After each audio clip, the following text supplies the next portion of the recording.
And we are live. All right, welcome everybody. My name is Deric Bumper. I'm the host of the UpBus podcast. I have the pleasure of having with me Frederick as well as Lou. We got the Subprime Hero and the Car Guy. These two are the hosts of the Car Guy Coffee podcast. I've got the links in the description for Instagram, Facebook, and of course their website. And you can find them on, I think, Apple Podcasts too, right? Oh, everywhere. You name it, we're there. Yep. So I'm gonna stop talking. I want you guys, introduce yourselves. Kind of tell us a little bit about you guys, where you're from, and how you kind of came into the car business. Wow, well, man, it's definitely different being on this side of the microphone, and I'm having a good time tasting what it is that we're serving up. So I'd be glad to take that, Mr. Subprime Hero. I am Lou Ramirez. I am the car guy. I am a father to 4 and many, many others. And I am the husband to 1, and I serve a great God. And I'm a co-host here on the Car Guy Coffee podcast, and enjoying being a guy that always tries to find a way to smile, have a good time, brew a solution, always drinking coffee, and trying to make sure to spread as much love and fun as possible. Some love. That's basically, I mean, if you listen to the Car Guy Coffee podcast, folks, you understand I am going to talk a lot. So I'll zip and then I'm just going to pop like a balloon. There's no holding it back once I go. But I am also right here with one of my best friends on the absolute planet. And we are brewing solutions as a team. And I am so excited because I am who I am, just me, but I am so much better being battle buddied up with another incredible individual right here, which is the hero, Fred Lenartz. Yeah, well, we both started a business around the same time. I am Fred Lenartz. I'm the Subprime Hero. I am the co-host of the Car Guy Coffee podcast, like he mentioned a few times. Plugs there. Thank you. But anyway, no, honestly, it's a great honor to be on your show, man. The UpBus. I've been following you. You're doing some great stuff too, and I absolutely love the message that you're putting out there. Yes. I see nothing but future growth for you. But to talk about myself, which I don't, normally have to do that much, so it's kind of weird. So I usually like to praise people, but for me, my mission that we started this with was to help people. We're doing all this is to share ideas with other people in our industry, other people who are in sales, other people who are looking to grow. Get those ideas, put them together, and see if we could put together something that is magical that everybody can use and do it the right way. So there's a lot of car guys, as you know, Deric. There's a lot of car guys out there that are not really car guys. There are people that are just shooting in the, eyes closed, just hoping they hit stuff. They're out there, burning ups. They're, the whole nine. We know we can use every term out there, but the fact of the matter is, there's a very few percentage of those people out there that are really good at their job, and Absolutely.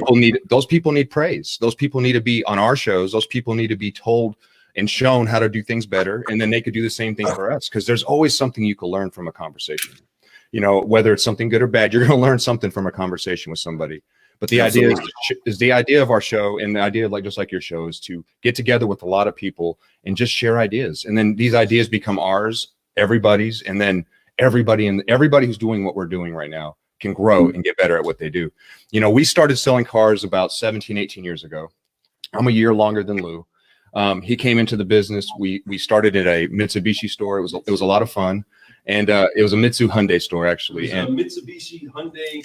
And Isuzu, yeah, man, that's old school. So you're talking. It was a lot of fun. We learned subprime really fast during that time. So pretty much it's been part of our DNA in the car business the whole time we've been doing business. We serve everybody. It's not just subprime. I mean, to me, it's easy to serve the 800s. Those are done deals. You don't even have to go submit anything. It's done. Subprime, you have to do a little investigation, a little work. You got to work. Right, little background check, prove some stuff, right? So we're so accustomed to that, it's our DNA. It's just normal. So I don't understand the struggle that other places have with subprime. So that's another thing we're trying to put out there. That's why I have the Subprime Hero tag. I'm trying to make it to where it's not a problem. People need to quit looking at subprime as a bad thing. It's actually a great thing, because those people one day, if you coach them the right way, will become prime for you one day. And then guess what? They're going to come see you. Guess who they're going to send every time they have somebody who needs to buy a car? They're going to come see you. They're going to make sure that they take care of you, and just like if you take care of them during, before, and after the sale, it's the only way to treat a person. So anyhow, that's just a long story. We sold cars for a long time. We were on the road, that's my message, but we were on the road for a long time. We traveled, did staffed events. I helped doing marketing. I sold advertising. I did stuff like that. Lou was a closer on the road. He was a team leader. He did everything that anybody out there could do. Set up the party. Right. So when we turned around after so many years, and we both were like, our kids are getting older. We want to come home. So we decided to take spots at local dealerships. And when we did, it blossomed, man. You're talking massive. Blow it up. Oh, man. Yeah. You know, we used everything we learned from all over the country, just like I'm trying to do with the show. And it turned into something magical. I mean, you're talking doubling. I mean, over 100% year over year. I mean, it was like unbelievable and so much fun doing it. You know, teams growing and you know, and using it all on a radio advertising marketing. That's it. It was unbelievable. A lot of fun. But with that, what we really actually were the agents of is the station that set up shop for what it is that we're on right now. UpBus. Okay, well, you have to have a station set up in order to harness in the people that are coming through. Those that are trying to get on the bus and those that the UpBus is getting stopped at need to have a place to make that transition on and off the bus. And we always set up the processes, the way that things are going to go. And we did that everywhere. We did that whether it was an Acura store or whether it was a trailer sitting on a gravel lot. Anywhere we went, everywhere we went. We would be in the Walmart parking lot and have all of the best vehicles that an entire dealership would have. And we would produce what it is that they do inside of maybe a couple of good months. We would do that inside of 5 days and have everybody high-fiving and loving life. That's huge, man. And make sure that they collected a check at the end. Well, you know, but it was fun too. Get real Don ready. It sounds like from the goods, like y'all. Yeah, you know it. I had that car. My car said, "What do you do?" I sell cars. That's what I do. But you know, we've actually, that's the crazy thing. You know, we went through all that. We came to the store, you know, and he's talking about, we went over all over the country. We had a lot of fun. You know, we brought positivity. Those dealerships got better because we were there. We taught them new ways to do stuff. We brought all this knowledge, put it in their store. So over a period of time, their store didn't really need us anymore, which was not a big deal. They still called us. It's always good to get a little shot in the arm every once in a while to get your dealership number, you know, every quarter or so often. Plus they liked us because we always did business the right way. You know, Adam Marburger was somebody we had on our show. I don't know if you know who he is. You should try to get to know him, man. He'd be somebody great to have on your show too. He's the president of Ascent Dealer Services. He's also one of the best finance guys I've ever met, and I think I'm the greatest. You know that, and we all do. Every one of us we do, and that's the best mentality. As long as I always understand, there's more to learn. But you know, that being said, he's amazing. But yeah, he's a good person to get on the show. Also, I think you should talk to him, but not to plug him. But yeah, he's definitely. Quick question for you guys. Like, since you know, I know you're Fred, you're the subprime hero, man. Why do you think, you know, like, what's the stigma about subprime? Like, why are folks run away from it? Especially as, you know, things with this COVID-19, a lot of folks are losing, you know, their jobs and things are getting worse. Like, I think that as a culture, you know, as an industry rather, we should really embrace that and put more process in place to smooth that transition, because it's hell right now for a lot of folks to get approved. You know what? And you're 100%. All those things you just touched. You know, people being on furlough, people losing their jobs, businesses shutting down, the whole nine, and having subprime credit on top of that. How difficult is that for a person? You know, and that's the difference between somebody who's doing it and somebody who's not is really, honestly, laziness. And I hate to use that word. Maybe I need to put the word away. Slight ignorance. That's a bad word too. I don't mean to use derogatory words towards that. They just don't understand the process. It's very simple. It starts from the top. It stops from management. Management has to understand what's needed for those deals, right? From the desk guy working the deal to the salesperson after that, understanding what steps to collect so they can get paid and get paid in a timely manner. Also, the dealer can get paid in a timely manner also. But once you get all that stuff together and you have everybody understands the process, I mean, I'm talking everybody. So when the finance guy has a deal, it's pretty much a done deal. All you got to do is package, make copies, send it, boom, boom, boom. You get funded, you know, within 48 to 72 hours. But most places don't want to do that. They just want the one where you don't have to prove anything. You just get a copy of their insurance card, copy of license, and done. I think dealerships have actually, I mean, I was going to share this at some point or another out there, but I think dealerships set themselves up for that.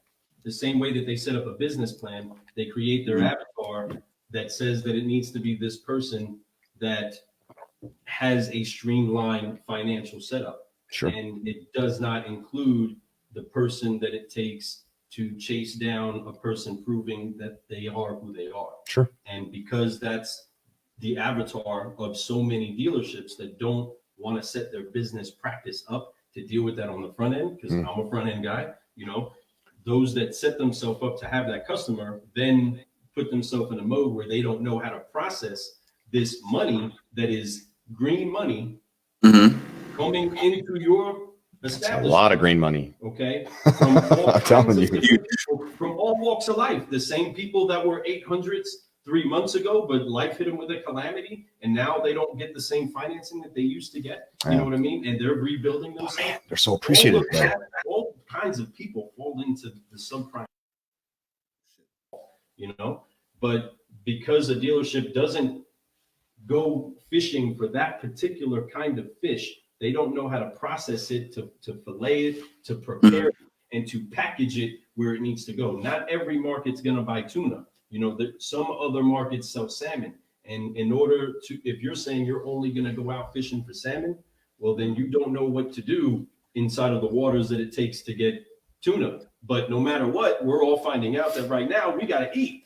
Man, got to go for it, man. But that's the thing, right now, after this whole thing that's just happened, there's going to be way more subprime, way more of that business. So that is a huge market share that's going to be happening. Banks are going to adjust. I've seen some already adjust. Capital One, they're allowing furlough pay. They're like, if as long as they can prove that they work somewhere else and they're currently getting furlough pay, we're going to go ahead and do those deals. And that's just one bank. I mean, that's just a bank that most people know across the nation, the Capital One. Okay. So come on, people. I mean, it's something you have to do. Subprime business is appreciative business. It is first pencil business, and I don't mean that in a wrong way, but they appreciate it so much if you just show them a little respect. I have seen more times than not, people come to my store. They've been to 5 different stores. All right. I live right outside the Louisville area. Our store is probably 40 miles south. Most of my people drive about an hour to come buy cars because they go get their credit pulled and they never get submitted to any bank at all. They come to my store. I see credit pulls at the bottom of the bureau, and I see that they go to this lender or this bank or this dealership. I went through everything but what I need to say. And then you'll see nothing but dealership names. You never see a subprime lender put in there. You never see any of this stuff. I submit it, get them approved. They buy a car. They're just like blown away. They're like, I should have drove this hour a long time ago. I understand that they don't want to drive an hour between where my store is and where they are. It's like 30, 40 different dealerships. That's huge. That speaks highly of what y'all do for people, though, the fact they will travel. I think one of the big misconceptions, too, with subprime is the fact that at least the way I was always taught coming to business was, they're not loyal. You know what I'm saying? That type of customer isn't loyal. They're just looking for the first person to get them done. However, what I found is when you treat them with respect and treat them like people, like I'm not a big fan of calling folks, bogues, roaches. You know what I'm saying? I hate that. Like every time I people. Yeah, exactly. One of the biggest things I learned when I first came in was, a guy now by the name of Phil. I was with Group One when I started. And he always focused on we're in the people business. We just happen to sell cars. And when you have that mentality, you treat folks with respect, regardless of what the credit score is, boom.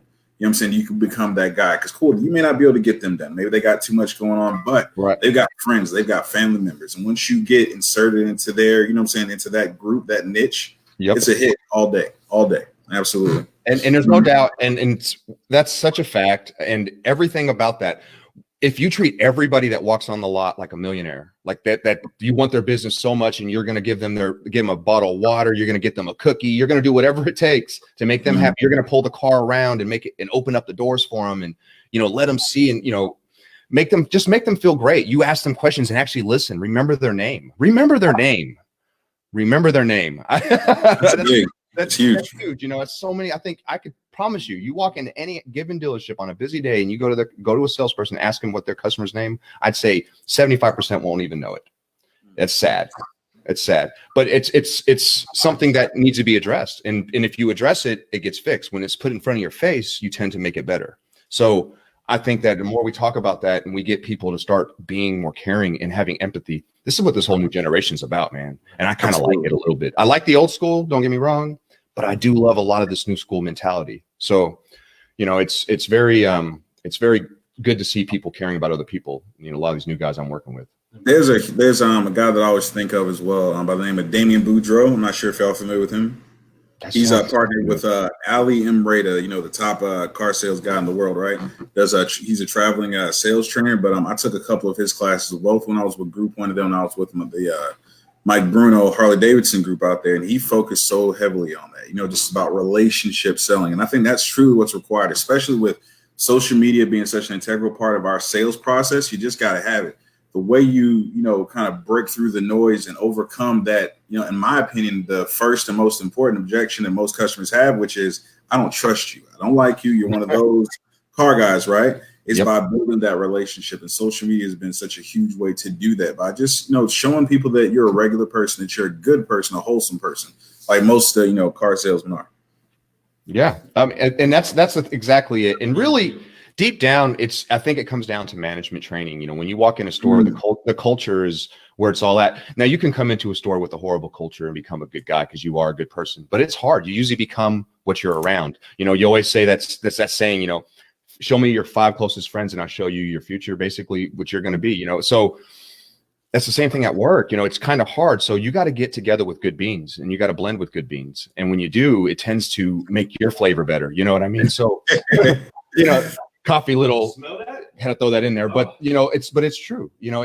I've been very fortunate. The first guy that ever taught me my 10 steps, taught me how to shake a hand and make a grand. This guy taught me the right way. He taught me it was basically the new way, the way it should have been before then. He was just very clever with it and just made us process it a different way than other people, understand the rhetoric of having to talk to a customer and just understanding what just looking really means. You know what I mean? So it's all that, But he also did something key that we forget to make sure we're doing to other people. And because as trainers or people that become successful at doing a thing good, they then want to make sure that everybody knows how good they do it, rather than looking somebody else into the heart, into the soul, into the deepest parts of them to say, you have it inside of you too. You can do this. You can be successful at this. And that resonates within them to where they actually turn over and believe that they can be successful at it too, and they can do it the right way. So many people have taught people how to be successful in especially our business by doing it the wrong way, which is why it's been, in a lot of cases, what's been reaped into a bad stigma on us. Was I not on? You were. I think you could hear you, but through my mic though. But I just realized I was like, man, I don't hear you through my headset, so that's why I just clicked it on real quick. Man. But sorry about that, folks. But to end all of that, being with good beans inside of this business is a key piece of creating what it takes to cook up what is successful and what is truly uplifting to this business. We are not we're not in this alone, and we all are better when we find a way to brew a solution rather than being scared of the different types of problems other people have, including our customers. Right. Because right now, a lot of people have the same problem, and we all need to find a way to rise up in the midst of it. So doing that, it's incredible that we take the experiences that we have before and be excited about making the new connections that it takes to get moving forward. Why I'm so excited to just anytime we have somebody else that we're even having a meeting with or a conversation just like this, a nice conversation and a cup of coffee, it's uplifting when you know that there's other brothers that are with you on the same mission to do the best that we can inside of the field that we've been given, if that makes sense. Yeah, absolutely. Yeah, and it's and it comes down, like we talked about, it comes down to when you walk in and if you have good leadership, and speaking of leadership, I know that's something that we wanted to touch on, to be a good leader, what is that, and I'm sure that's something that you're interested in because, you're obviously a leader yourself, Deric, and I could tell, you definitely, I don't know if it comes from the military background, but you have that in you. You know what I mean? We all have that, people who have that in them, they should use it and don't be ashamed of it, use it. And the thing about it is there's something that people have. It's where even when things aren't good, you still find a way to find the light in it and share that with your team.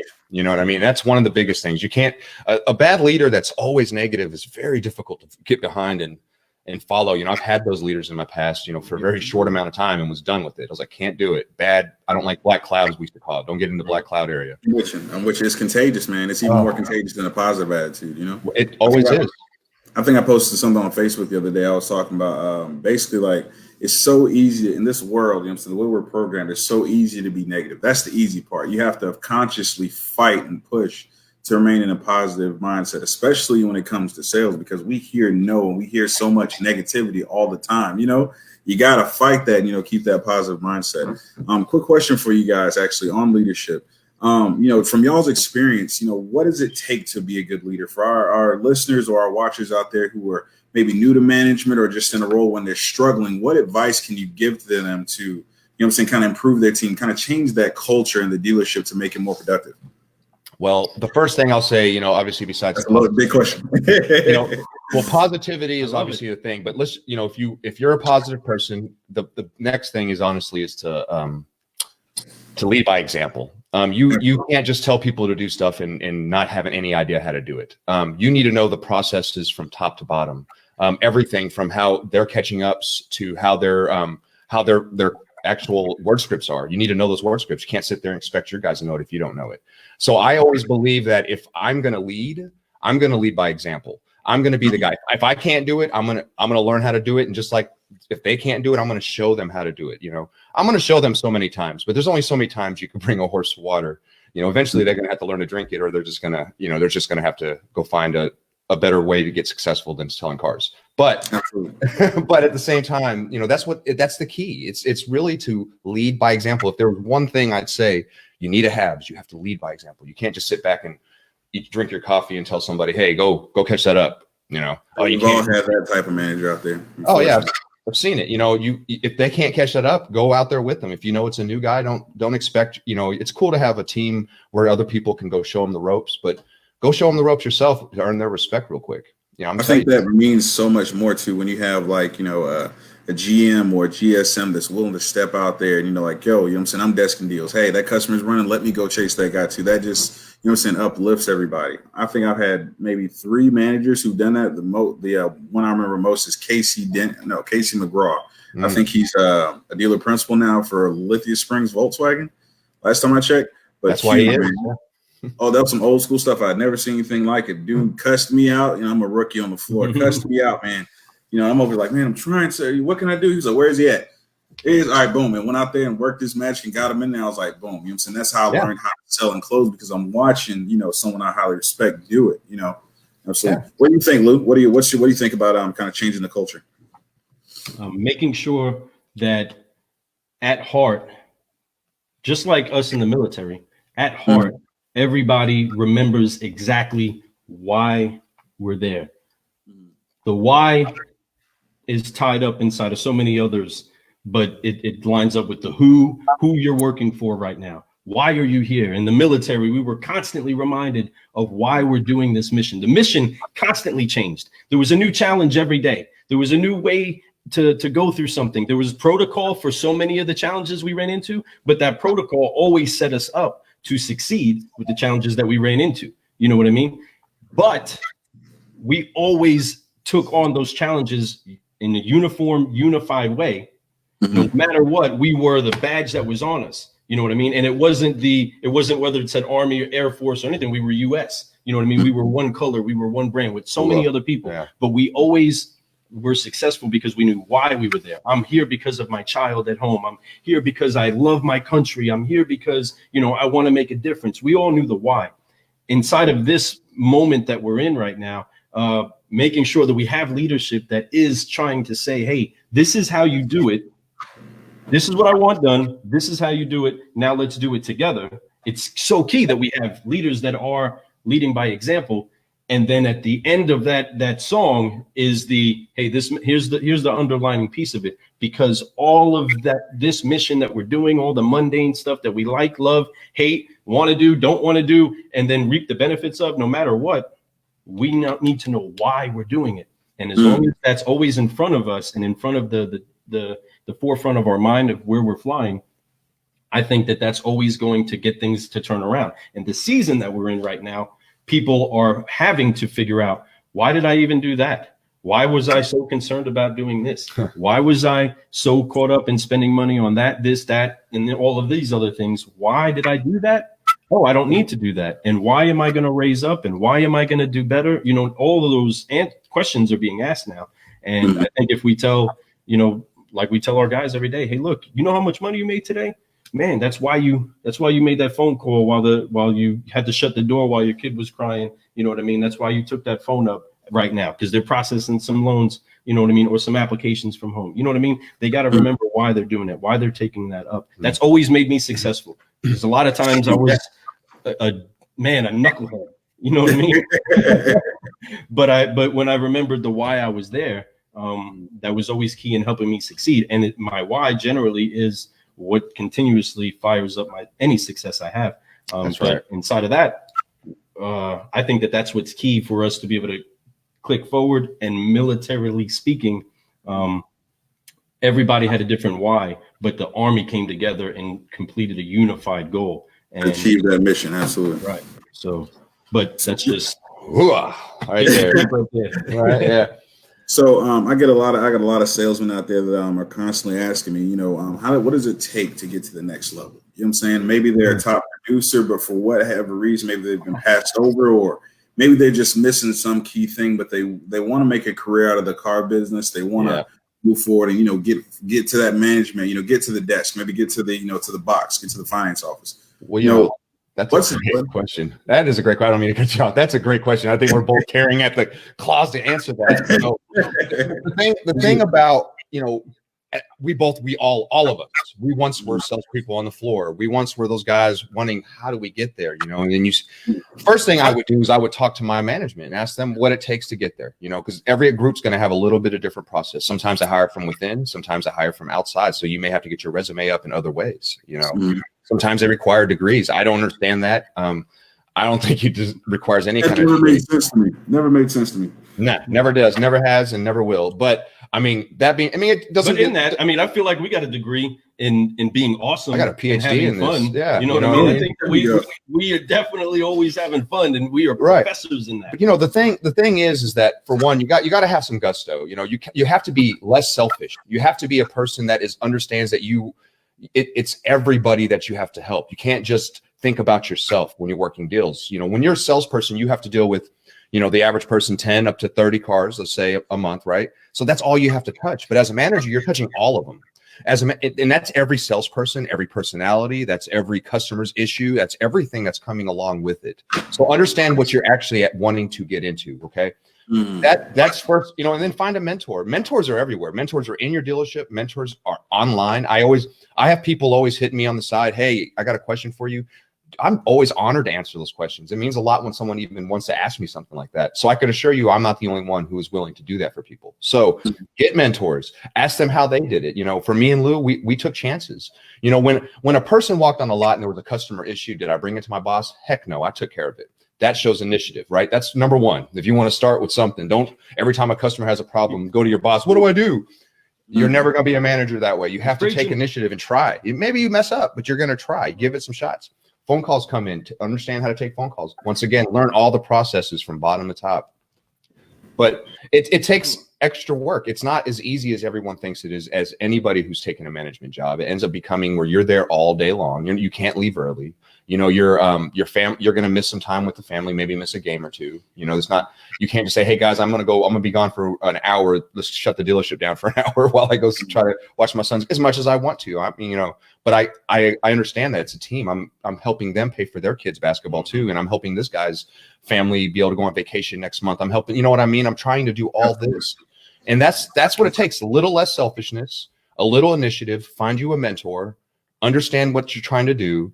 And if you could do all four of those things, I think you'll get there quicker. But if you don't, but you may find that's not what you want to do. You may find I want to do something completely different, and look for it, But the thing is management is not easy, but it is so rewarding when you see your team grow. You see people get, go from couldn't even understand how to talk to somebody to, making more money than they could ever imagine, and coming to you at the end of the month, it's like, hey, I appreciate you, stuff like that. It's awesome, and I appreciate them because they're doing that for me.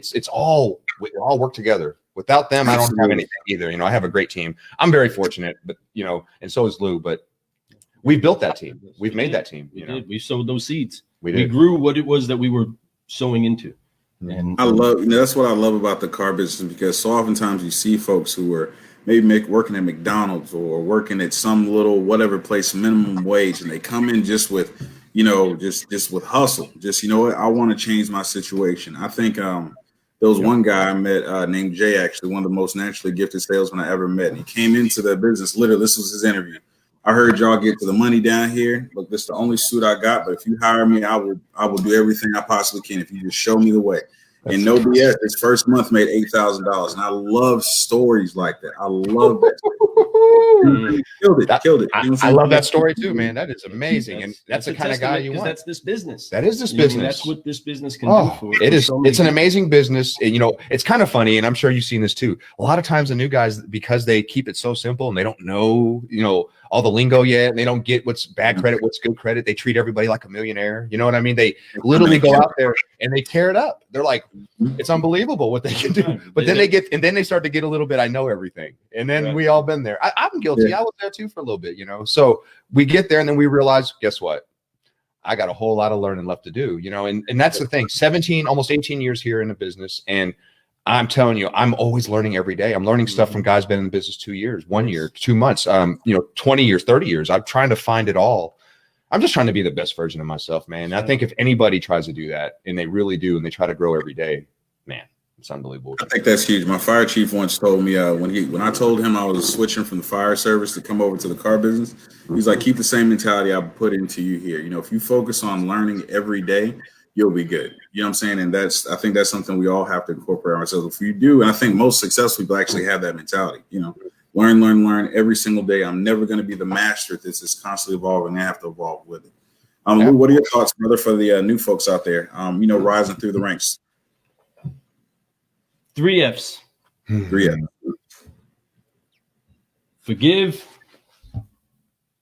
Forgive yourself. Forgive anybody that's wronged you. Forgive anything that you feel as though has been a hurdle inside of your life. Forgive that. Get that off you. Get the weight of unforgiveness off of you. Take those hands that are now free and focus. Get a unified focus to be able to go where it is that you're at heart designed to go. Yeah. Forgive, focus. And once you focus and you determine what heights it is that you want to go to, what it is that you actually want to achieve, now zoom all the way in on it, whether it's on a Zoom phone call, on a Zoom meeting, or, your binoculars. Right there we go. UpBus. On the UpBus, zoom in on the UpBus. Zoom in on where it is that you're wanting to go, and then release and fly. Let everything that you've done to prepare yourself inside of your focus sessions to then come underneath you like wind as you trust everything else that you put into place, and you fly. You forgive, you focus, and you fly. Yep. But your focus is what you most have to fight for. It's so easy to get pulled back into a place of unforgiveness. It's so easy to be pulled back into a place of self-doubt. It's so easy to be pulled into a corner where you're afraid to try something new. It's so easy to go into those moments. It's so easy to not build that relationship with that next vendor because you don't forgive the other one. It's so easy for all that to happen. It's so easy for people to not take another up because the last person that pulled up inside of that car, treated them like garbage. You know what I mean? I'm not taking that up again, or they never buy. You know what I mean? It's so easy to act that way, no matter what level you look at it on. Professionals, leaders are always good followers as well. Make sure that you learn how to forgive, focus, and then it is so immeasurable what heights you can fly to. Yeah. Apply that to your life each and every day. Make sure that that's something that you actually at heart choose to do. And I'm telling you, you're going to be successful no matter what, because you're not carrying the weight of unforgiveness and failure. You're actually allowing that to be something that propels you forward. You know what I mean? If you don't have a crosswind, it's hard for you to make a boat go in any direction that you want it to go into. But no matter what wind comes, you just need wind and you're going to flow. So it may not come from the direction you planned on it coming from, but you better find a way to manipulate that wind to take you where you need it to go. And I hate to use the word manipulate, but because it's used in such a bad context in many times, you know what I mean? But there is a way to airbend and to work what it is that you have. You know, we work our programs, we work our deals in a way that is the most successful for the customer, for the dealership. We work that like a potter does clay. You know what I mean? We manipulate that clay into what it is we need it to form into while it's on a spinning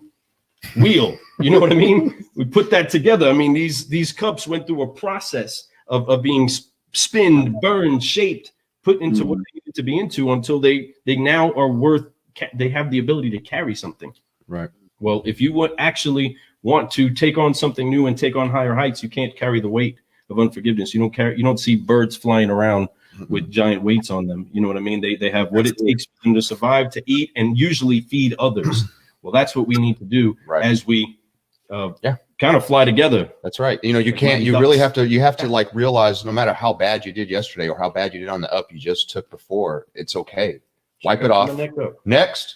You know what I'm saying? I learned that from Mark Tewart. I don't know if you guys ever heard of Mark Tewart. He's a trainer. He's been doing it for a long time. And I was a young guy. I was probably a year in the business. And I went to a training meeting and he was like, when you're catching up, it doesn't go good. Don't worry about it. Just say next. And you know what? I've thought of that my whole life since that whole career since then. I'm always like, you know what? And if you do it enough, you new guys, if you talk to enough customers, eventually a no is not a bad thing. You're starting to get used to it. You know that every no that you hear, eventually you're getting that much closer to a yes. Yes. Stop taking it personal, you know? And if you're the honest guy who did everything right, who worked hard, got them that water and treated them like $1 million, even if they didn't buy a car, and they decided to go search, they're going to come back because you'll probably be the only one who did it. I'm telling you, I wasn't joking about my stats. Been across the country. I'm going to tell you, most people don't do what they're supposed to do. So, you know, that's what you do. You do what you're supposed to do every single time. It'll come back to you tenfold. Trust and believe. And, you know, but you have to take chances to be a leader. You have to take that. You can't be scared of taking chances. You have to be excited about taking chances. You have to be all that. Because if you're scared of the unknown, then you're probably not going to be a good. You can't fly. You can't fly if you're scared. Because everything's the unknown. A second from now is unknown. You know what I mean? Nothing is known until it becomes that moment. I agree wholeheartedly with that because I know personally with my journey, I wasn't in the car business for too long. I think it was 9 months. I only think it was 9 months before I got promoted to internet manager, and it was because I took a chance on social media. You know, when I kind of was starting to get into the car business, pretty deep. Everybody hated it. Nobody used Facebook. It was just, it's never going to work, man. You're never going to be able to sell cars using that stuff. Stop wasting your time. I'm sure I know you guys remember where, should you get in trouble? Like, I think I got wrote up so many times for trying to do a live video or trying to, work my Facebook to, create relationships. But because I took that chance, resulted in me being a guy that a lot of people ask advice for. How do I get my dealership on social media? How do I, for my salesmen, how do I get them going and get them to produce opportunities? So I agree with you wholeheartedly. Taking risks is a huge part of it. Another thing that Lou, well, actually both of y'all touched on too is like when it comes to sales, like the reason why I always come back to it, because I'm not sure about y'all, but I think everybody has tried to leave, but then you end up getting kind of brought back into it, right? It's that you learn so many life lessons. Like I talk to my wife all the time. She's like, you're always comparing it to the car dealership. And I was like, you don't understand, like it's life lessons that we want. Like to be a good salesman, it's just, all about life lessons, being a good person, treating people the way you want to be treated. Like, does that make sense, guys? Oh, 100%. You're speaking my language right there. Well, there's an element from the direct car sales that Fred did dispatch himself from as well. He was inside of mail, so it took you weren't taking ups for a little bit. It was for the automotive business though. Okay, I was selling sales and selling advertising, but I never came out of sales. I transferred over to business to business on the cellular side and also insurance. I was a quacking Aflac guy for a little while, and I was killing it. I was doing great. The thing about insurance is you definitely have to have a big track record before you really can see the great rewards of the residual income that you're making. A lot of that money is made way post it actually it's not like a car deal. You're getting paid by payday. You know what I mean? It's a long-term kind of deal. Right. Difference inside the car business. So you go from one lifestyle to another. And it was like, hey, no, I can go to a sale right now and produce a month's worth of income based off of what we're comparing to right now. Let's switch.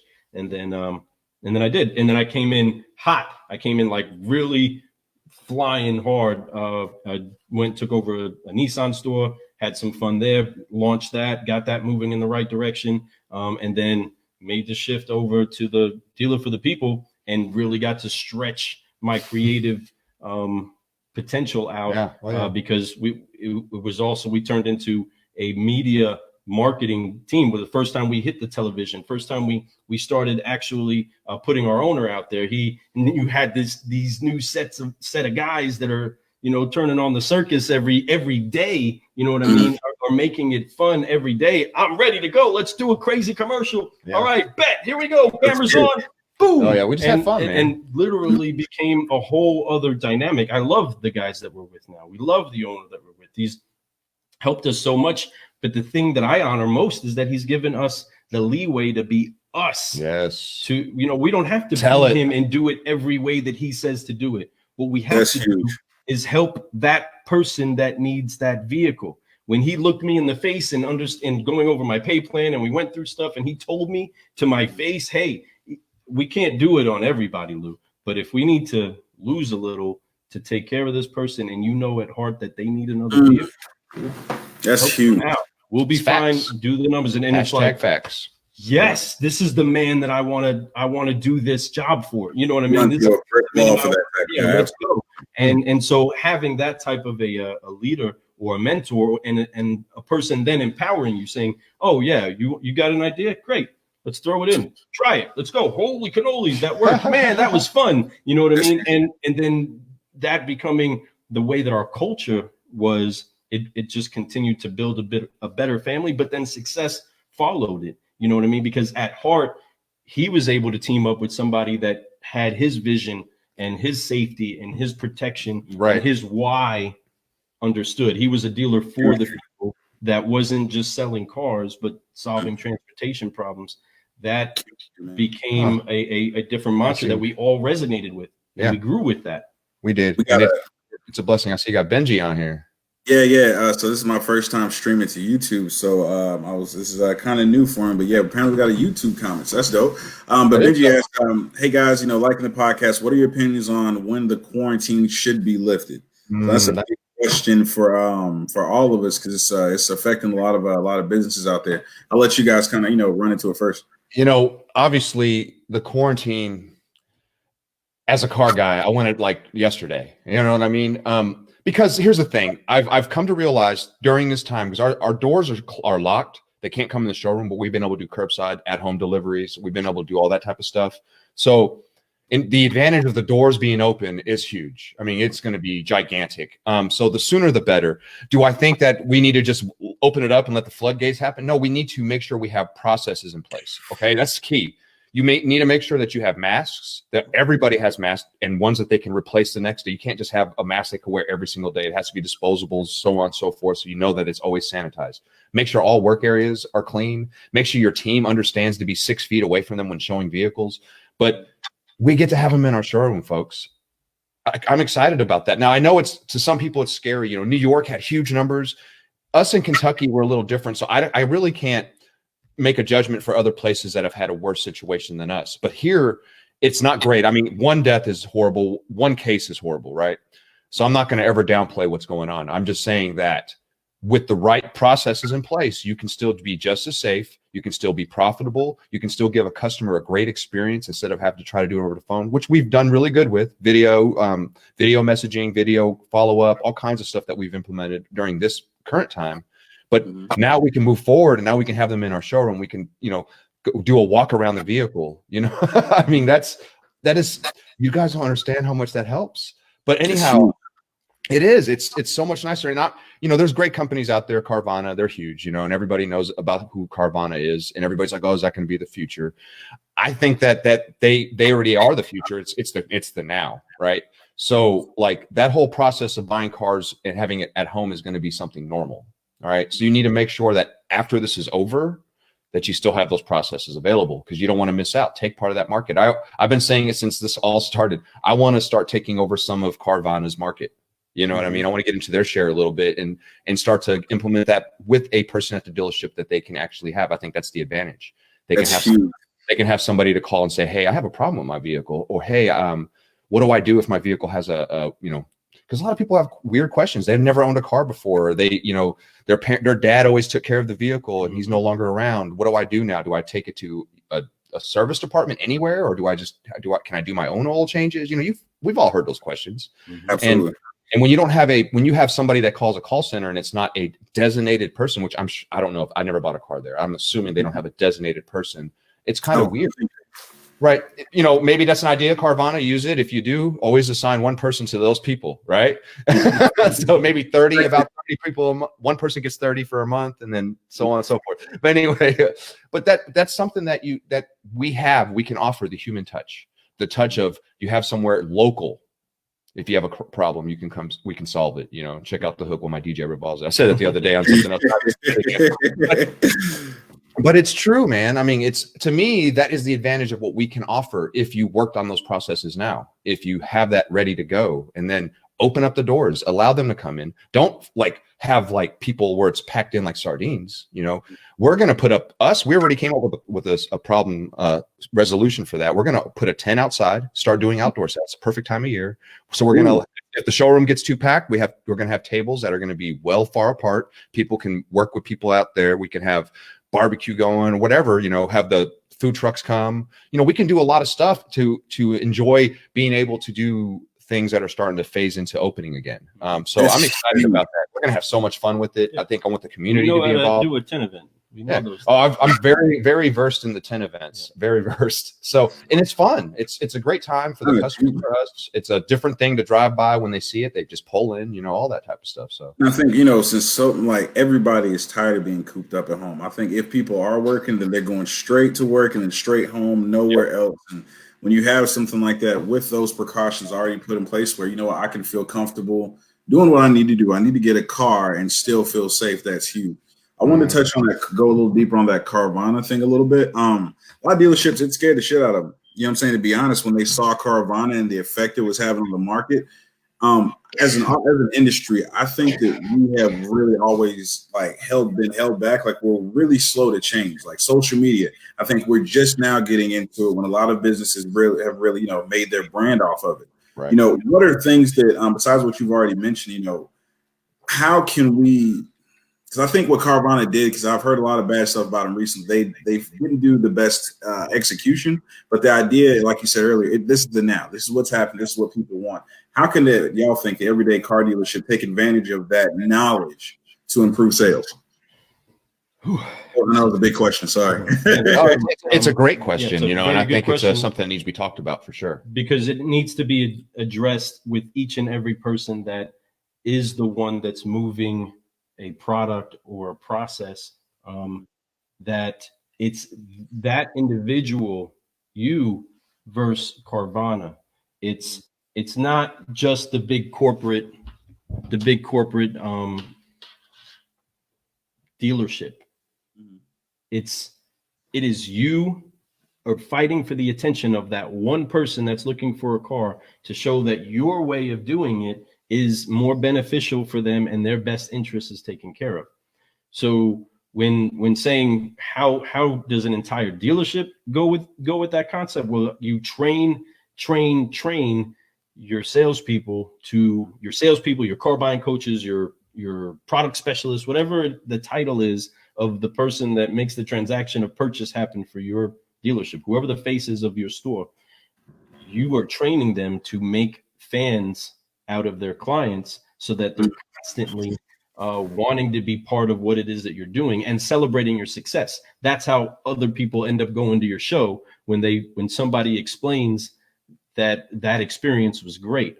So you train incredible people at heart that genuinely want to help, how to make sure that people that come are having a consistent experience, like Disney World, you know what I mean? That they have a consistent experience that is becoming and only going to happen with you. Carvana is doing a great job in their marketing. And by all means, they're trying to say to the whole world, that's what they're saying right now, is that this is the new way to buy a car. This is the best way to buy it. This is the cleanest, the safest way. And everybody wants that slogan, right? This is the safest way to buy a car. Absolutely. I can do that as well. But what I can also do is actually hear your heart on this. which you can't do with the click of a button. And our commodity has a lot. Carvana is going to reach for theirs, and they're going to do it. And if I can create the app that competes like with their unit level, I would make it today and, tell everybody about it tomorrow. But they are doing that. But my brand, I'm just the car guy. The people that knew me closest, my circle, just need to know me as the guy that gets them their car. Those that know how to get a hold of me are going to call me. That's as simple as any brand could ever have been for anybody. Was in that circle of friends, I'm the car guy. Your car will be, you know what I mean? No matter what it is that I'm doing, and so Carvana wants to say they're going to deliver it to you clean. I'm saying I can do it as well, and I can do what they can't do. And give me a couple moments for me to tell you why. Just like you entertain them in order to ask me about why you shouldn't do it that way. Well, let me tell you how good our process is. And the dealership has to embrace that things are going to have to change, and you're going to have a similar platform or a similar process that achieves your goal as well. You know what I mean? The versatility is so key right now for everybody, whether it's in the finance office or it's on the front lot or it's in your advertisement. If you can't keep advertising on television the same way that you did, and if you don't adapt, you're not going to have what it takes to overcome. But in philosophy wise, I believe that the owners, vendors to the salespeople sometimes run into the same spot that many great people run into. It's that something becomes easy in the way that it's always done. I'm not going to really change it up. But to answer his question on when to open up, it's when you've legitimately found yourself ready and prepared for your maximum preventing of any spread of a virus. When you know that at heart you are prepared, and you've had somebody that can validate that for you, that you trust, you know what I mean? And somebody to brush on, you know what I mean? Saying, oh, okay, so this is what you're doing and you're ready. Okay, this sounds ready. When you know that you're ready, take it on. If you don't have the stuff in place, don't try to fake it till you make it. No. This isn't the time for that. Right. You know write the processes down, show it to everybody. Right. Plain and simple. Advertise it. That's what we do. That's the other side. Is, when you want to open up, make sure that you tell everybody what you're doing. Let them know how clean your store is. Show videos of that. Show your guys going to their workspaces and doing things. Make it fun. We did one at the very beginning of all this, and it was like we used the So Fresh and So Clean beat and did a little. It was dope. And it was fun. Had a lot of likes, a lot of views. And people knew that we were keeping our stations at where we're supposed to keep it, right? So, and that was before the major lockdown. But that's exactly it. And the other side is, and I see a question that just popped up, and it kind of goes into that actually, because it was what I wanted to talk about. And the question from Benji, not to read it, says, at what point do you believe technology will beat out human touch? Never. That's right. Come on. That's exactly what I was thinking. It's now you have to here, and here's what I mean by that. And it's this. I go online, I try to get approved, I get denied. Now I'm going to the next person. Yep. You come to me, I try to get you approved. Let's say I can't get you approved, right? I go to you and I'm going to give you a plan on how to get approved. I'm going to show you how. I'm going to treat you once again like a millionaire and be like, look, man, I couldn't do it this time, but here's why. And here's what you have to do over the next 3 to 6 months. And if you do this and you come back and see me, I can work it out. Or B, hey, I just need somebody that's got some credit history and to be a co-buyer on this, if you could find somebody like that, and I will sit here, here's a phone, let's see who you can call right now. Or I just need like an extra 1,000. You have 1,000 today. If you can come up with another $1,000, we got you. A lot of times the computers are not going to know that. They're just going to deny. They're going to see a decline, and then it's on to the next person. So that is the difference between human touch and computer touch. Just so you know. I think as well, guys, like, as much as the customer thinks they don't want that salesman, you got to think this isn't a small time purchase. You know what I'm saying? What's the average car deal? Like the average price of a car that's being bought in the 20s, 30s, something like that, right? Like that's a lot of money.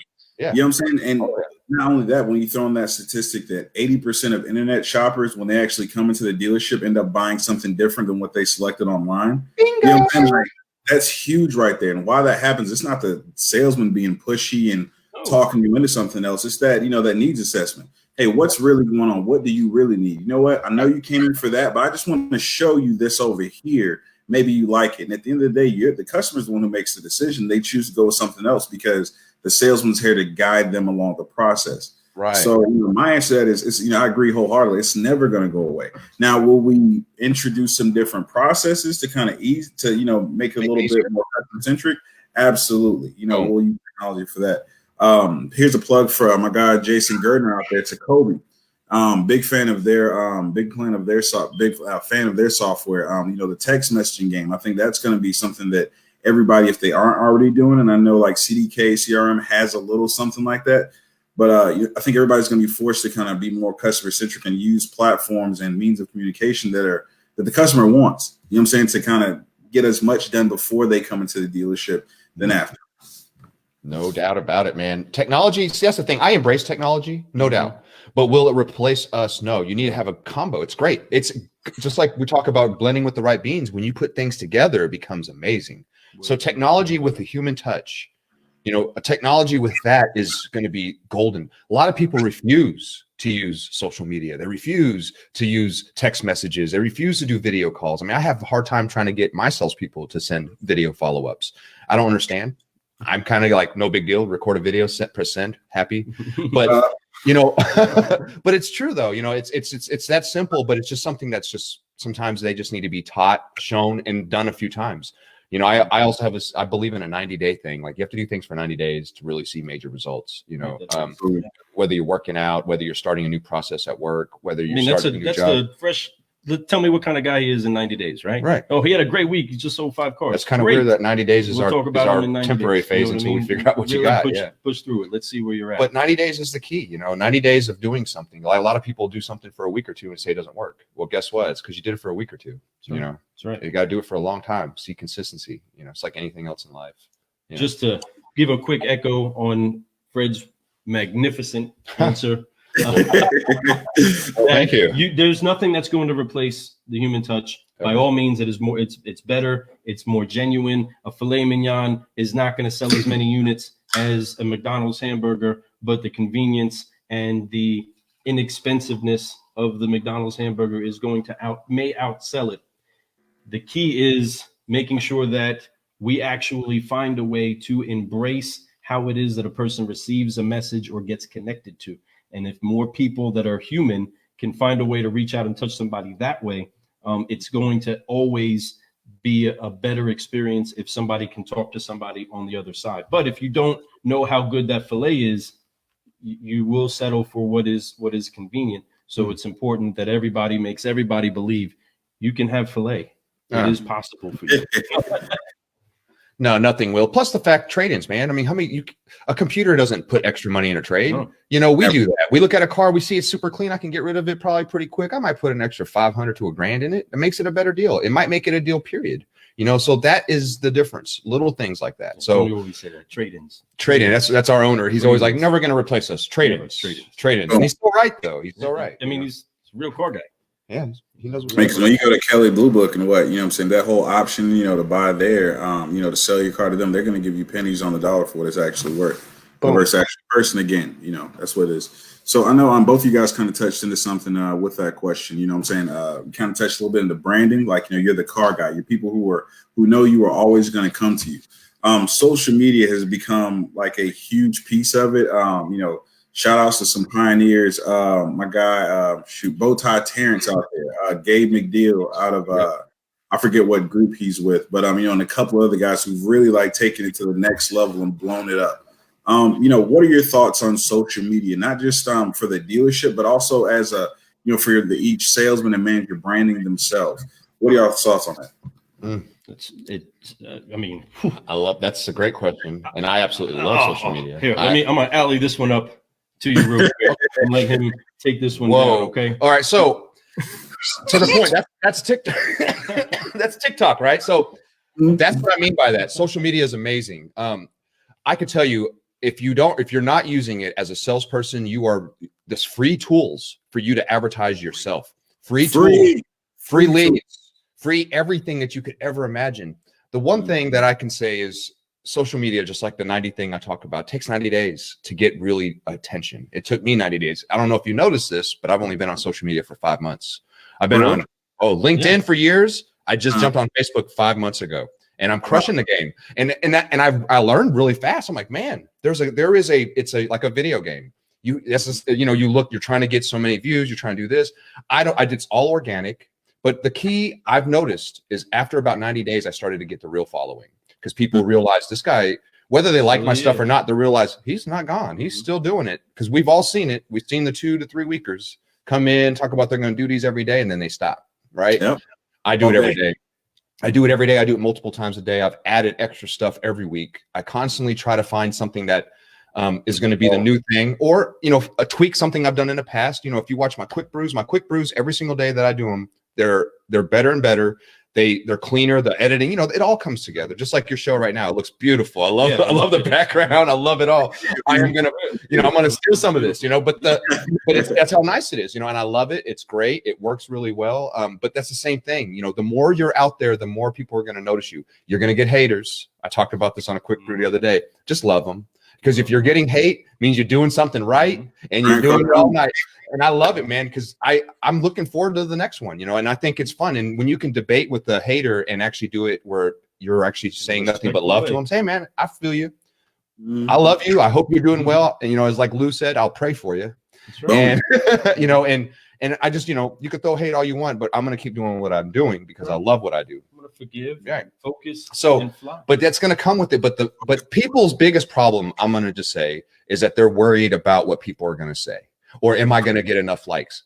Screw all that. And I know, actually, it's not only that. Some people have a problem with themselves. I know me. I am so much better behind the camera and editing and creating and making things look great. You know what I mean? And promoting someone else. Right. I much rather load the lips of a salesperson for them to complete the transaction rather than, sometimes run over there and have to find a way to prep myself to look like I'm adult enough to be in front of them. You know what I mean?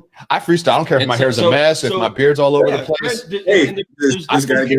People like it. They want to see the authenticity. So sometimes you got to get over that. And that is I love it. I at first my first video, I remember I made it and I was like, oh my gosh. I was in my garage. I was building the table that we're sitting at right now. And I was getting ready to, I just sanded it down and I loved it. And I just had this inspiration to do a video. So I put my phone out in front of me and I start to record myself talk.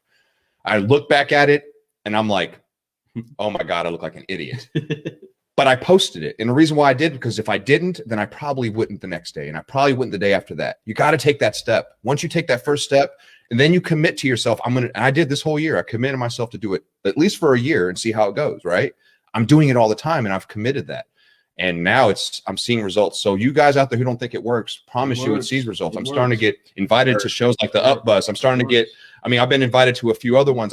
We've hosted some people on our show that I couldn't, people I was looking at like, man, I want to. I had El Patron on there. That's huge, man. Oh, and he straight up told us, man, and it was the most fun. It was the most fun he's ever had on a podcast. And that was like, dope. Yeah. We went for an hour and 40 minutes. Similar that we went for a while, right? And we talked, and he was like, "Let's keep going." Off. And you know how busy El Patron is. Yeah, we had a. I was like, "Look, that's a blessing. That's a blessing." But it was, and that's just from work, and I put myself out there to the point where, Rudy was like, "Look, you're out there, man. I see you. I feel you. I want to do your show with you." And now he's all about. He's all about trying to be part of it. He wore a shirt the other day. He was on social media rocking my shirt. It's not the one, but it's this is Glenn Lundy shirt right here, Rising Grind for Glenn Lundy. I love that dude too. But he's one of my inspirations too, and I will have him on my show, promise you. But then just like I said about El Patron. So, but he was rocking my shirt, the same exact hat I'm wearing right now, same style. He was wearing that all like on 4 or 5 different posts that day. I was like, oh. Justin Garrick actually was rocking the coffee. Yeah. And he was a great guest too. That is a rising star. Yeah, I absolutely love that guy. Great. He inspired me to do my lot walks with my guys, and now I do them all the time. And I did this thing called the 5-liner where I walk with the guys. I ask them 5 questions, and introduce them to the world, basically, and that's so people could feel them. And we post it on our dealership website. They get to see who they're dealing with before they come in. This for the guys who are too scared to even do it. I'm like, here, now you're on it. Too late. And I do it. They don't even know you're live. I'm like, it's live. Let's go. Say something. So, use it, abuse it, make mistakes. Because if you're not making mistakes, you're not doing it right. You got to keep making mistakes. Because the more you do it, the better you're going to be. So yes, use it, abuse it. Please do. You're missing out if you're not. Guys, I never ever rewatch a live video. I never do it because I'm super self-conscious, man. Like as soon as I get it out there, I'm like, just post. Don't worry about it. And I'm sure it was probably dope and good, man. I've seen a few of yours, man. I've seen the ones you're funny. You get your family involved in some of the ones that you've done. I saw that one where I love it, dude. That's what made me notice you. It's not the fact that you're putting out video, it's the fact that you're being you. You know what I mean? People want that. People are like, if people would buy more cars from you because of, you know what I mean? That's just what they see. They're like, oh, that's just like me, man. He's at the house kicking it just like I would be. He's not a sleazeball that's going to try to take everything I have. He's trying to take care of his family, just like I am. I always try, when I'm doing these, because that's, what I do for my company. I travel around and train the salesmen on social media as well as the managers. And I always put a huge emphasis on that. Yes, put your, quote unquote sales posts out there, but you have to put yourself out there as well. Show the stuff that's, not as pretty. You know what I'm saying? You chilling at the house, relaxing, maybe you're out with some friends or something like that. Within reason, don't do nothing crazy. We don't see drugs or something like that. But you know what I'm saying? Just be yourself, because that authenticity is what connects you to the everyday person. Because again, that number one objection that most people has is, he's that old sleazy used car salesman. I think the picture I always think of is what's his name? Danny DeVito. Absolutely. With the hat on. That's it.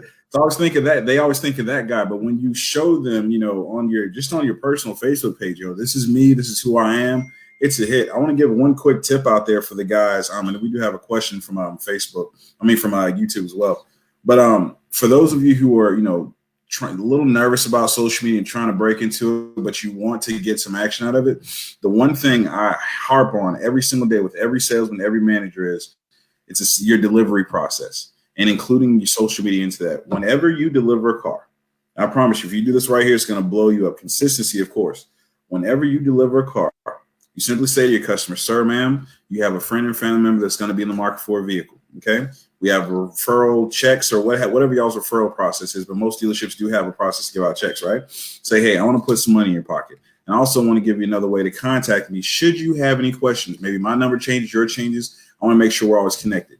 I'm going to add you on Facebook. Boom. Take their phone, find yourself, add yourself on Facebook. Then say, hey, we're going to do a quick little live video. I just want you to talk about your experience, right? And most oftentimes they're super excited. They just got a car there at the height, the climax of their emotions, right, with the sale. You put them on a video. You just, for a quick 30 seconds, just let them talk. Hey, sir, ma'am, how was your experience? And hold your phone up to them and let them do their thing.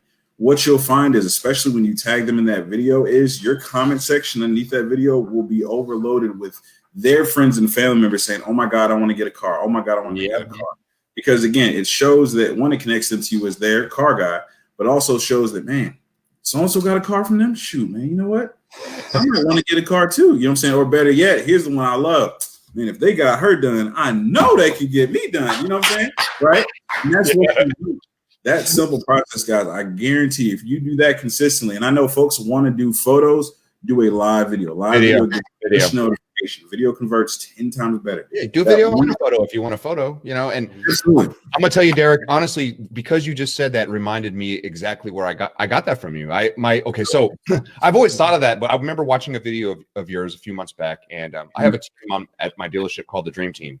And these guys, everything I throw at them, they're trying, from video follow-ups to doing video confessionals from their customers. And now that because of this whole situation, what they've done is they're doing welcome videos now. Like, so when they sell them a car, they have a YouTube channel, and they will post and link them to that YouTube channel. They put it on Facebook, and it's a thank you video. Say, hey, I appreciate it. We couldn't meet each other face to face like we normally would, but I wanted to tell you thank you. And then they'll even tell them a little bit about hey, I loved your, hope your kids are great. Hope they enjoy the vehicle too. I mean, they make it very personal, and then they post it like that. But the thing is, the very first thing I told them was they need to do the confessional videos with their customers. And I honestly, it was, I'm sure it was an idea I've heard before, but when I watched your video and the way you talked about it, it's just that simple. I was like, it is that damn simple. It is. Do it. Lou and I, as salespeople, we did the photos, and this is before internet. This is before MySpace. This is, I'm going deep, right? So we, Lou actually started it. Lou did this thing. It was a board. It's called like the Wall of Fame, basically. So he would get Polaroid pictures and take a picture of them, write the vehicle, year, make, and put it up on the thing. And as time went by, that wall filled up. Customers would come in, just like this is like social media before social media. Customers would walk in and they would look. They would post it on my wall, and they're looking for people that they know. And when they saw somebody they know, you could tell you're selling them a car because they want to be up on the wall too. All People, day. if you would forget to take the picture, which you rarely did, but every once in a while, You call them back. I need you to come back. No, they would tell you, "Hey, are you gonna take my picture?" You're like, "Oh, okay, yeah, that's right. Let's get the picture." The people get to, you know what's, you know, I think we've lost that as like at least a lot of dealerships I go to, we've lost that ritual. Like, you know, it used to be, you know, when you got a car, they're ringing bells, they're doing confetti. You know what I'm saying? It's a whole deal. We're still hitting that again, it's part of the sometimes the convenience of the what is just the process coming together. You know what I mean? The kid that puts you on the ride his first week or first month or first 90 days at Disney World may act a little different than the person who puts you on the ride 2 years later. You know what I mean? Or, you know, that excitement, that enthusiasm kind of wanes to do the out of the box fun stuff. And so with social media, the thing that we get to do is constantly recreate, be in a different way, do something else. But a customer, because they're all on their phone, they're all on their computer, gets to then see testimonials by literally looking at your wall. Before there was a Facebook or MySpace. That was the testimonials back in the day. Before that was Google review right there for you. It was. It was dope. It was like, it was so cool that I had to jump on it. He did it for probably almost a year before I started doing it.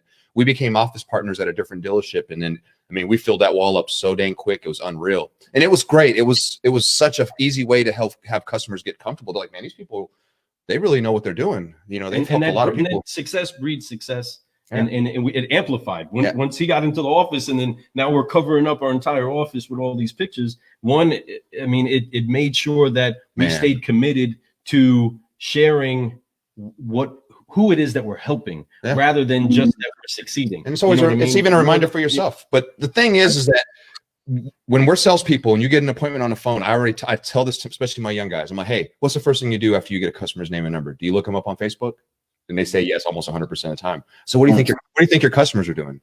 Looking up your stuff too. Yeah. If you have nothing on there, they may not show for the appointment now. They're probably going to see the other car guy on Facebook. Like, well, I'm going to call that store. So if you have a Facebook page full of just amazing smiling faces, videos saying, I love my experience, they helped me, I everywhere told me no, oh my God.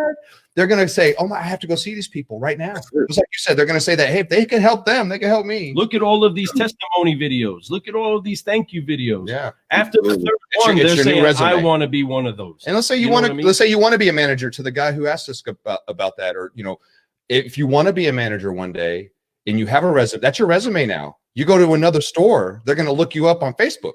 They're going to see, oh my God, this guy was a banger. This dude was doing innovative stuff. Man, I need him at my store. I need him. My guys had it just like you did. You know what I mean? I'll even say this too, guys. You know, when you have that, you know what I'm saying, catalog of people, and more importantly, when you're connected to your customer base on Facebook, which I'm a huge fan of, you know what I'm saying, connecting with all of your customers and potential customers on Facebook, that goes with you. Now, of course, you don't want a salesman to leave, and you know you can't take the CRM with you. But those customers follow you especially if you got that connection base like that. They're gonna lose your business card. That's just what it is. You know what I'm saying? They're gonna throw it away. Your Facebook, they are with you. I kind of want to switch gears a little bit back to what we were talking about earlier with Carvana. Benji's been riding with us the whole time, y'all. Appreciate you, Benji. I'm not sure how many folks we got watching over there, but he asked a couple of questions about Carvana. This is what kind of summed it all together. Basically, the first one I'll put on the screen. So on to the point, do you think Carvana will get more popular or fall off? Also, what would they need to do to get more popular? The other one he asked is, do you think, okay, we're just to kind of restating that one. Yeah. And of course, you know, what does Carvana need to do to, you know, kind of take off? I don't know, Ben, do you work for Carvana, brother? They need some car guy coffee is what they need. That's what they need. But real talk, great question. I don't think Carvana is going anywhere. No, I think they're going to be around. They're going to do just like any good company where they're going to change their process probably slightly. They may add the human touch, which is what I've talked about earlier, and I do believe is what's missing in their formula. The real human touch, not just a phone call. They need to have somebody local. They need to have, you know, maybe a location everywhere. So many spots where hot spots like, Nashville, Louisville, whatever, all these different towns, wherever you're at, a place where you can call, and if you have a problem, they'll help you out, you know, and somebody that you know, somebody that you could get to know, somebody on social media, maybe even, you know what I mean? So I think once they add that element to it, I think that it could really do some stuff. But then at that point, it's the same thing as a car dealership that has an awesome process. you know. Absolutely. So, but I believe that's what they may end up Yeah. doing something similar to that, because I think that's the number one thing, because they got to have somebody maybe who can appraise the trade. Benji is a Carvana agent. That's what I was saying, man. I think he works for him, brother. I think he works for him. Like I said, background, Carvana is a great company, Yeah. man. I mean, there's a reason why everybody talks about them now. Every car person has brought them up at one point at some other, you know, whether you're having a conversation with your buddy that's another car guy, or you're talking to another person on a podcast, it comes up. I think they need to be more probably like an Uber, where they have somebody that is vetted properly and is able to pass a particular line of understanding and inside of customer concern that they're going to be able to let people know they can interact with. You know, there's so many things that occur at a dealership after a person purchases, which is why you hire the dealership to do this transaction. You're paying them to take in your trade because you don't want to sell it and deal with the headache of it later on, and all of the work that it takes to get it titled, to put the loan together, to do all those things. You're still hiring that dealership to be the agency that handles that. Well, if Carvana is going to be the agency that continues to put a product in your driveway, great. You still need a steward. Somebody still needs to steward that scenario. You know what I mean? I know when somebody calls with a problem that's going on with one of the cars that were bought, what do? Hey, where's John? Hey, that's Sean's guy. Yeah, that's your steward. That's who you call to handle these concerns. And you needed that 10 appointment. That's who sets that up with you. I put your loan together, and I'm more than glad to bake you another set of cookies. You know what I mean? But he's the one that's going to make sure that your stuff gets processed after the fact and gets you connected to that second key, and so on and so forth. You know, that steward is still, I believe, something that's going to be needed. And absolutely, maybe a way that they opened up the door to car guys and car gals to interact on their platform. I don't know. Maybe maybe all the cars are automated, no one drives anymore. You might Carvana, no need to touch anything. You just get in it and you don't have to drive nothing. You just lay back. Yeah. Maybe at that point. I don't think that's ever going to happen. We all like to race cars. We all like to press the gas button. Yeah, I like to do that kind of stuff. I like going at the red light. I think in the future, like, when my grandkids are, getting, kind of adults and everything, I think that's kind of what it's going to be, to where we don't even have cars. It's just, you got something that just picks you up, it drives by itself, and we just hop in and do our thing, Yeah. I think I saw a movie like that. It was some type of, it was like a kind of a Terminator type deal where the AI ended up taking over the world or something crazy like that. But that was their main mode of transportation. I mean, it could be. So we've been going for a little while. Well, let me see if he. Okay, so I think we are actually touching on that right here. Benji also asked regarding to the human touch to Tesla's takeoff was great as a company, but their service is supposedly bad. How do you balance efficiency and service? That's going to take time. They're a new company. I think Tesla has a great product. I've been fortunate to be able to ride in a few of them, and man, they're pretty neat. I think their ideas of what they're trying to do are very innovative. Going to electric vehicles, wow. I mean, they're trying to fix the, what am I trying to say? Not the economy. It's the world's weather. What's that called? Environment. Right. That's the word. So, they're trying to fix that, because I know that we had a lot of issues. That's one of the beautiful things that's happened over the last 2 months is that, from what I understand, pollution has gone way down with less people driving. They said the ozone layer healed itself over this time. Are you kidding me? That's crazy. Wow. That is bananas, So that type of stuff is awesome. That type of stuff is great. And that's what electric cars can do for you. But also the fact that having an automated vehicle, one day when you can just, like, for me I'm a pretty busy guy, and I like to do stuff, and I always like to do things in my spare time. So let's say that you're a person who drives an hour to and from work. So that's 2-hour round trip. Now, the whole time you're driving, you can't text, you can't do nothing. You could maybe talk to somebody, whatever. Now, if you have an automated, you could just sit back, you could work. You can technically do work on your way to work. You know what I mean? Make it so much more productive. For me, I'm a hustler. I'm trying to be an entrepreneur. I'm trying to do all this stuff. So to me, it's every minute that I have, I want to be able to do that. I'd rather spend that time touching up my social media, touching up all that stuff while I'm on my ride home on the way to see my wife, instead of doing it when I first get home, see my wife, hey, give me an hour. Let me knock this out really quick, and then I'm going to get with you, And my wife, awesome woman. She understands everything I'm trying to do right now. She is on the same path I'm at. She's totally been like, go for it, But at the same time, I feel like, because I'm a balanced guy. I like to balance everything in my life. I want to treat my wife just like I would treat my business. I want to treat my friends, everybody. I want to give them all the love that I possibly can give them. So I'd still try to find that extra time, but she's cool. I come home, she lets me do it. But I would love to just ride and just be like, you know, I can't afford a driver, not like El Patron, but you know y'all just gave me an idea for my next for the next episode, actually talking about that, because in the car business, unfortunately, you know, divorce rates are really high because of the time we spend at the office, and you know, it's just tough.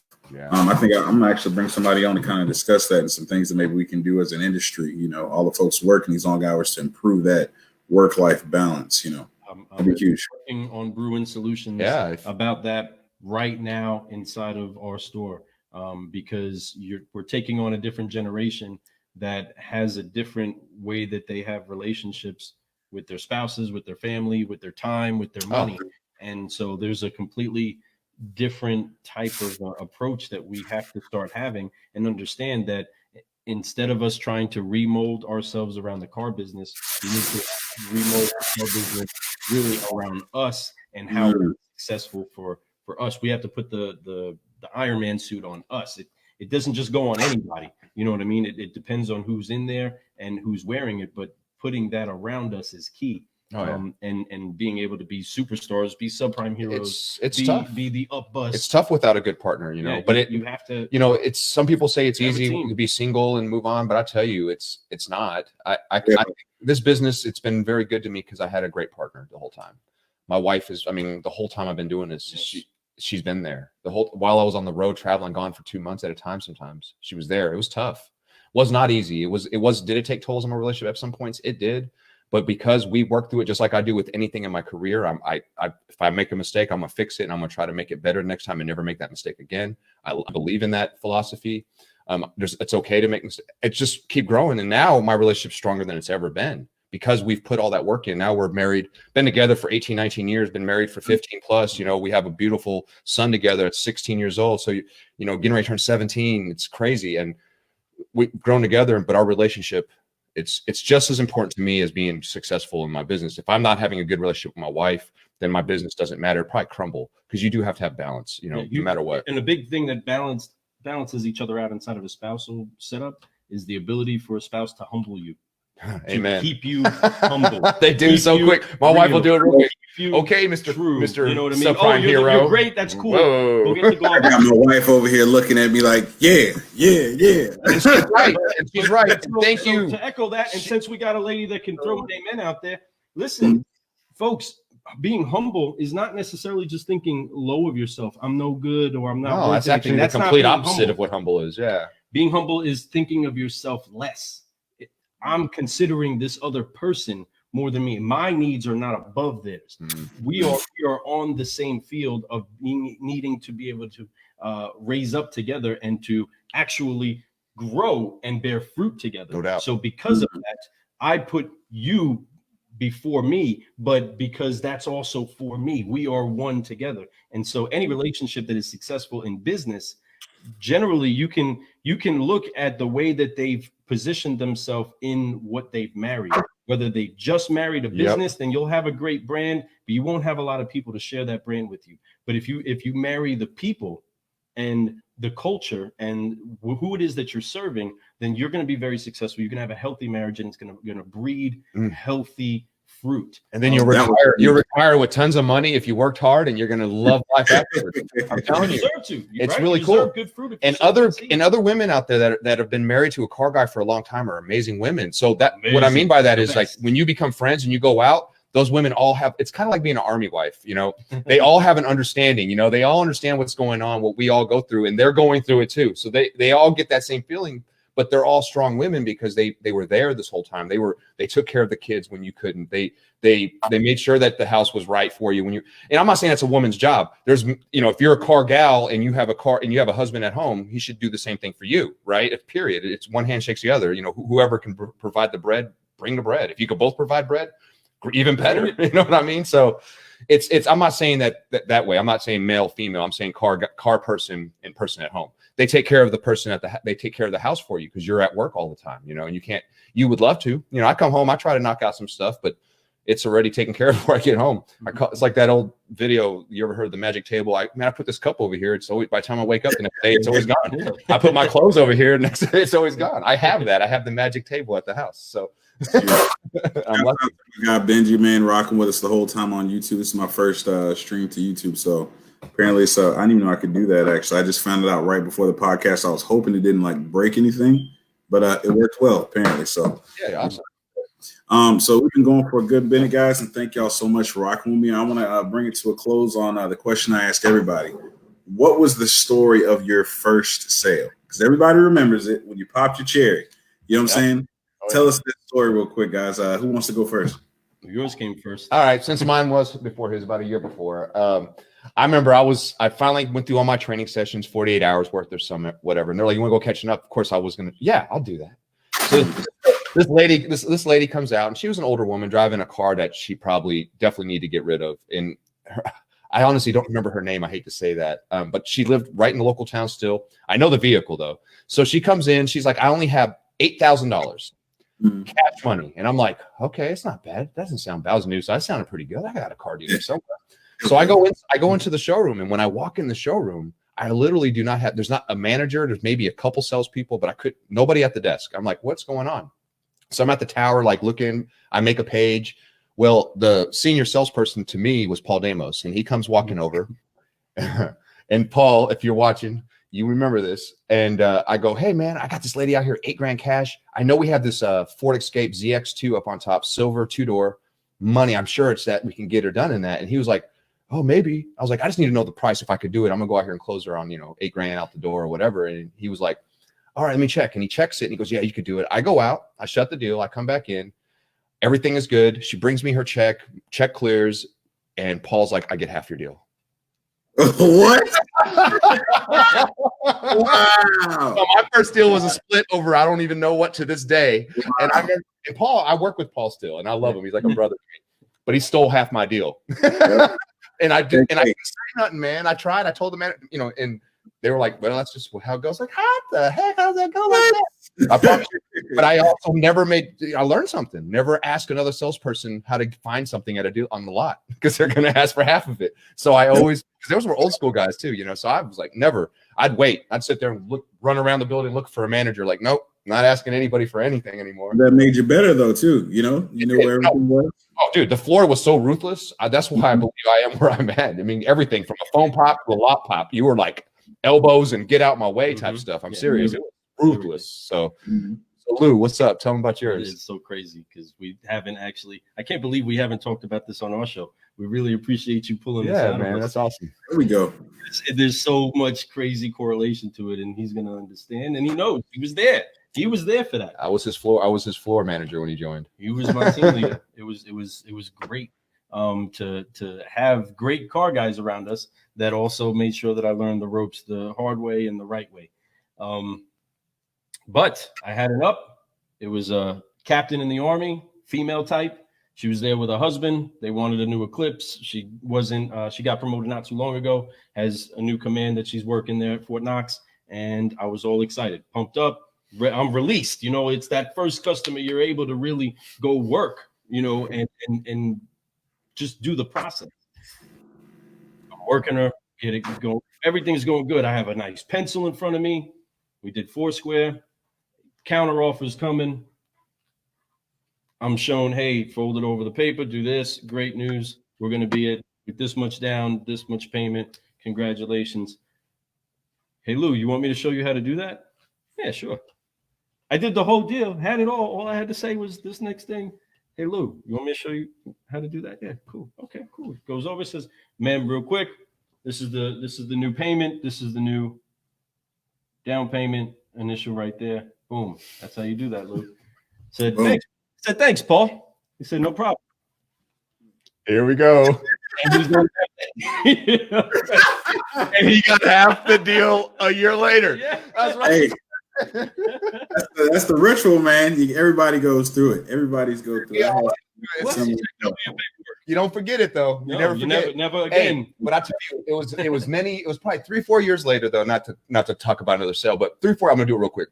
3-4 years later, he comes to another store. He left the store he was currently at to come to my store, and I was the man at that point. I was like, bam, bam, bam, bam. You know, he comes in, he tries to shut a deal. He comes out with a pencil, and he's like, I can't shut this. They ain't doing it. So I asked him, gladly said, hey, do you mind if I go in? Give me that. I go, boom. I go shut that deal, come out, bam, we get half. Yo, He probably doesn't lie that story, but it's 100% true. It's 100%. But anyway, how can I forget that? That was a Paul move. That was like we had this thing called Paul moves, and he's There's definitely, still a thing. and you know that was one of them, and I got to do one back to him for once. But anyway, I love you, Paul, man. I'm you know, we talking shit. This is fun though. I learned a lot from that. I did, definitely did. Well, man, thank y'all so much, man, for coming on the show. Still kind of something new, but I think this is one of the best ones I've done so far, man. Put this up there with the one I did with Patrick O'Brien a couple weeks ago. So make sure the guys check out their other podcasts. I've got the links in the description, their website, their Facebook, as well as their Instagram. Give them some follows, show them some love. Anything y'all want to close on? Any last remarks y'all want to give to the folks out there? Man, I just, you know, my mantra is always just keep growing. Every day, just focus on, it doesn't have to be massive growth. Just grow every single day a little bit. And I promise you, after a year, you're going to see yourself go a lot, really, really far. I also want to invite you, Deric, to our show soon, man. Yes. I think it'd be a lot of fun. We vibe very well. I would love to have you on. Our new series right now is called, that's going to be coming out, is going to be New Connections. And this is a new connection. So we'd love to make this happen and get together with you, man. Yes. For sure. And I want to make sure that the whole world always remembers, no matter what, forgive, focus, fly. That's right. And take that with you, make that be on your heart and on your forefront. I believe the world will be a way better place, and we'll be flying together. Boom. Hey, the UpBus is the spot, everybody. Get you some. Make sure you get you some of this. Let's get it. Thank y'all for watching out there. Thank y'all for watching out there. Y'all be safe, keep grinding, keep hustling. Remember, y'all, we are in the people business. We just happen to sell cars. This has been your boy Deric Bump said. Thank y'all, Fred. Thank y'all, Lou. Again, and y'all be safe. You too, my friend. It was nice. Appreciate it.